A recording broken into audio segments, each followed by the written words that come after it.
Hey guys, James Wilson-Taylor here for Rock Sound. We are backstage at Reading Leeds Festival 2023. Knock loose on the lineup, and Bryan joins me now. How are you, man? Good, I'm great. Thank you for asking. No, good to see you, man. First things first, how was Reading yesterday? How did that treat you? It was awesome. Surprisingly cold. Really? Surprisingly cold? Yeah, today as well is a little chilly. It's definitely warmer and sunnier today, but yesterday I didn't expect it to be as cold as it was. Man, you can tell you've come from the States because this is boiling for us outside I know, now. This is beautiful weather. I said that to somebody, but you know, something that's so funny is I feel like we are jinxed when it comes to like weather over here in general.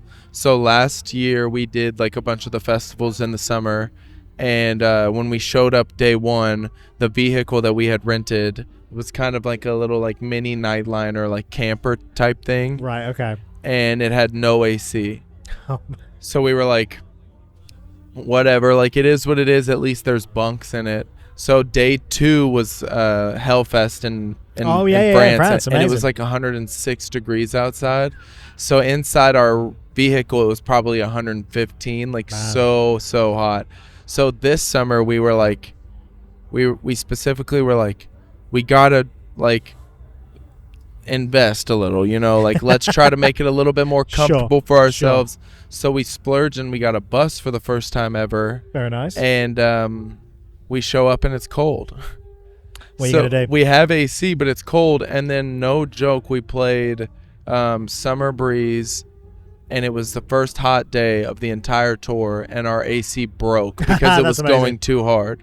Oh man. So the AC's been broken for all the hot Germany days. Yesterday the AC gets fixed, but it's cold, and today it's cold as well. You cannot win. You cannot win in a situation like that. Truly a test of our character and spirit, but but everything else is going so well that it's like, who cares, you know? Like, it'd be different if the festivals were bad, but like they're not. They're amazing. Well, I mean, I've got to applaud you. I mean, I love the fact that you are one of those bands that you're having this moment where you are playing these massive festivals, man, in the States as well and everything, and you're representing hardcore, you're representing the genre of music that you've come from on a stage where we don't traditionally see something like Lollapalooza or whatever it is, you know, like you don't necessarily see acts like yourself on there. It's got to be a good feeling to kind of play to newer fans and bring them maybe something a little bit different. What have those experiences been like? It is a amazing feeling. It's like something that I feel like we've been kind of like riding the high of it all year, and I don't know when that feeling will die, because it's like it's such an honor to be able to kind of like invade these more mainstream festivals, and like something that we've really stood for the entirety of our band is like, no matter what stage we're on, we're knocked loose. So it's like, you can put us on a Coachella stage, you can put us on a Reading and Leeds stage, it's not going to change the intensity or the aggression or like, you know what I mean? So it's been very interesting to kind of learn how to navigate these different stages without compromising what the band is. It's a huge like learning experience that I think is going to benefit us when we do things that are a little bit more standard for the band, and then also like continuing to branch out, because I feel like every year new doors for hardcore bands are being opened. So true. Because of bands like Turnstile and Code Orange and Scowl, and like all these bands that are like just expanding the ceiling for the genre. To be a part of that like wave that's happening is like very, very exciting. But I feel like it's nice that you absolutely should never compromise your vision and what you guys do. But what I've loved about, you know, Turnstile and Scowl are so good at this as well.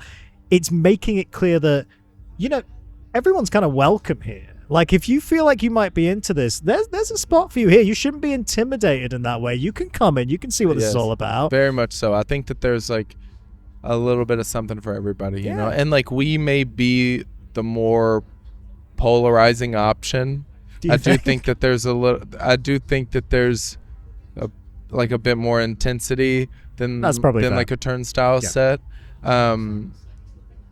But I still think that there's something that you can like grasp onto, even if it's something as simple as like people watching, you know, like there's something to be said about the energy in the crowd. I think it's very contagious. So there's something for everybody, and I think that this year's really proved that, because like none of these festivals have been bad. Knock on wood, because we still got to got one tonight. Still got to play today, yeah. But like they've been very welcoming for us. Great. No, that's so nice to see. I think, like I say, you're bringing something different on a diverse lineup. It's going to make a lot of sense. People are going to want to check that out for sure. And some new music to play with as well. So not one, but two new tracks. I love that as like a double single release with like a little separate title around it and a concept kind of there. And music video directed by yourself as well, right? I mean, it's a nice little wrapped up package there. Tell me a little bit about the writing process there and what the kind of vision was to release it in that way. So thank you for the kind words. It's been really exciting because we have been working for a long time. I feel like if we're not on the road, we're working on music, you know, especially because it has been a long time since we've released something. So a lot of people are wondering kind of what's next. We got the Coachella offer, and it was so exciting and like, what's the word? Like, inspiring. Sure. That we were like, we should prepare something new for Coachella. Like there's going to be so many new people seeing us for the first time, and then the internet is going to be talking about us, and so many people are going to be checking us out. There should be something brand new for them to talk about. But I hate the concept of just randomly dropping one song for no reason. Right. So I immediately was like, let's do 2 songs, 1 video, and make it a little bit more artistic, a little bit more thought of than just like dumping 2 songs just for the sake of having content. Right. And that kind of snowballed into like this whole thing that it is, me directing for the first time ever for the band. And it wasn't ready for Coachella, just because it became such a bigger thing, you know, but the process of working on it was very exciting. Working with a new producer for the first time ever, directing videos for the first time ever, and then releasing them.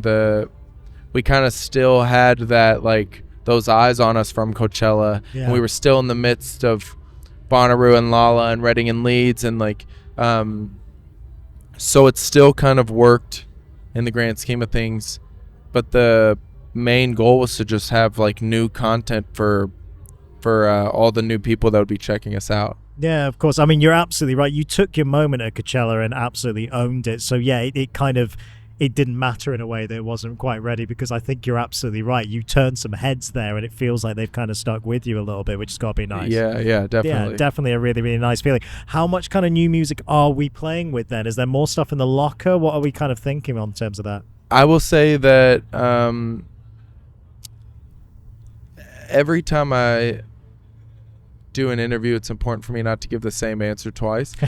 And it's also hard for me to navigate how much I want to give away. Oh, we can tease. I don't mind a tease. Yeah. You don't have to give too much away. I will say that like this year we kind of took a step back from touring, which is very important for us if we want to get music done, because we're the kind of band that if you let us, we'll be on the road for 365 days a year.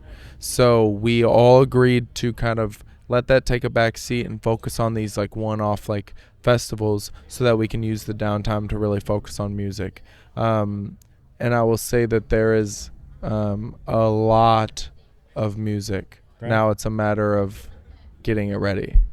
Exciting times ahead, though, by the sounds of it. That's really, really interesting, man. I've got to mention something else you're working on recently. I know we're going back about a year or so now, but I remember talking with our good friend of Roxanne, Mr. Chris Motionless, and it was before Scoring in the End of the World came out, and he said, I think we've written the heaviest Motionless in White song there has ever been, and wait till you hear the feature on it. And I swear to God, I think the man got it right. I mean, really, that is possibly the heaviest Motionless song that's ever been. Tell me about getting to work with them and getting involved with that track. That was huge for me. It's still very exciting to think about, because I haven't really gotten the opportunity to like perform that with them. I've only done it one time, but we're about to go on tour together in like 3 weeks, so I'm very stoked. I hope it's in their set list. We haven't talked about it yet. I would assume that it would be. Chris, if you're watching, come on, mate. But I am a huge fan of that band. Great. Every member of my band is a huge fan of them, and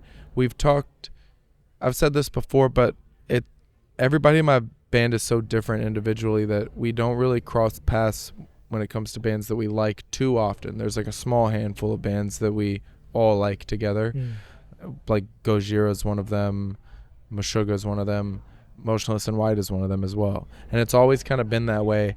And it's funny because like over the years, Motionless in White has kind of changed and evolved into what they are now. And I feel like it kind of changed with our taste as we were growing. Because when I was a kid, you know, I found them on MySpace, named after an 18 Vision song, sounds like Bleeding Through. I was like, I'm in. But then like growing and like now they have like these like massive choruses and like they're just such an entertaining band that I've continued to be a fan of them. So we had this like mutual friend, a person that works for them and a person that has worked for us, and he would tell us like, they like your band, and we'd be like, we like them, like we gotta link up, blah blah. So I got the text from our mutual friend, do you want to be on this song? And I was just like, yes, like no questions asked. What was so exciting is that the part is as big as it is, because I've gotten to do a lot of guest vocals, arguably too many, and it's always just like you get 2 lines before the breakdown. Right. But Chris like really wanted to make it feel like a collaboration, and he allowed me so much space on his song to like be myself and like leave an imprint there that it felt so genuine and so comfortable, and I think that really made the song special. And I'm just very, very stoked that I got to be a part of it. Yeah, no, it was really exciting. It was such a good fit for a feature. And like I say, I think, again, I mean, that's another band where everything visually and thematically is so well thought out. I feel like you guys share a bit of a kindred spirit there. Do you know what I mean? It's obviously very different areas in some ways, but like, it's just, it's attention to detail at the end of the day, isn't it? And that makes all the difference. So new music on the way, we know, and you can keep teasing us on that, and that's all good. But I guess another thing in the immediate, heading back to the States soon for, I mean, Deftones always do this annual festival now, which is such an important date on the calendar. That's got to be a cool event to get involved with. Very cool, right? Yeah, very cool. Very interesting lineup, which I heavily admire from like a band that has the influence that they have and the reach that they have to take advantage of creating such a like unique and diverse lineup. I think that's something that definitely inspires us. Definitely we've tried to like create that on our own in the past by like having mixed bills, and so I'm very excited to be a part of it. I also always love the opportunity to be the heaviest band on a show. That's kind of been the theme this year, so they kind of like gave us that opportunity, so I'm excited to kind of like scare some people. I mean, I guess you must be the heaviest band here at Reading and Leeds, which is nice. A nice place to be. I think that's a really nice position to have. I hate like claiming anything out of a fear of like sounding conceited or full of myself, but I love the title of being the heaviest band on a bill, you know. I think that one's not up for debate this year. I think you're right up there, and that is a very, very cool thing to be able to say, man, for sure. All the best, you man. It's so nice to chat with you. Have a great show tonight. We look forward to seeing you back in the UK whenever that's going to be as well. Thank you very much. Exciting times ahead. All right, Bryan, everybody.